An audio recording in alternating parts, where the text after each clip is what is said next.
আজ আমি জন আব্রাহিমের একটা নতুন মুভির টেজার দেখলাম। হ্যাঁ, আমি বলছি যার নাম ভেদা। তো আমি উজ্জ্বল, আমার চ্যানেল নিউজ এ ইনফরমেশন। আজ থাকছে ভেদা মুভির টেজারের সম্পূর্ণ রিভিউ। টেজার দেখে বোঝাই যাচ্ছে মুভির মধ্যে প্রচুর অ্যাকশন আমরা দেখতে পাবো। জন আব্রাহিমের মুভি আর অ্যাকশন হবে না এটা কখনো হতে পারে না। মুভির মধ্যে রয়েছে ভরপুর অ্যাকশন। এই মুভির শুধু অ্যাকশনের কথা বললে হয়তো ভুল হবে, নিশ্চয়ই অন্যরকম কাহিনী নিয়ে এই মুভিটা হয়তো আমরা উপহার পেতে চলেছি। মানে আমরা দেখতে চলেছি বলিউডে একটা অন্যরকম কাহিনীর মুভি, আর যার অ্যাক্টর হলো জন আব্রাহিম।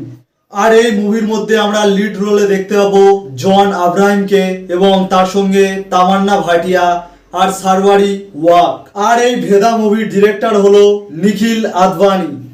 আর এই মুভিটা রিলিজ ডেট হলো 12ই জুলাই। এই মুভিটা আমরা সিনেমা হলে দেখতে পাবো। এই মুভিটার এখন ট্রেলার আসতে বাকি রয়েছে এবং মুভিটা রিলিজ হতেও বাকি রয়েছে। তো সবকিছু আমি আপনাদেরকে জানাবো আমার এই চ্যানেলের মাধ্যমে। তো ছোট্ট একটা ইনফরমেশন দেওয়ার ছিল, আজকের ভিডিওটা এখানেই শেষ করলাম। ভিডিওটা ভালো লাগলে অবশ্যই একটা লাইক করে দেবেন, আর এরকম মুভি সম্পর্কে জানতে হলে আমার চ্যানেলটাকে সাবস্ক্রাইব করে রাখবেন।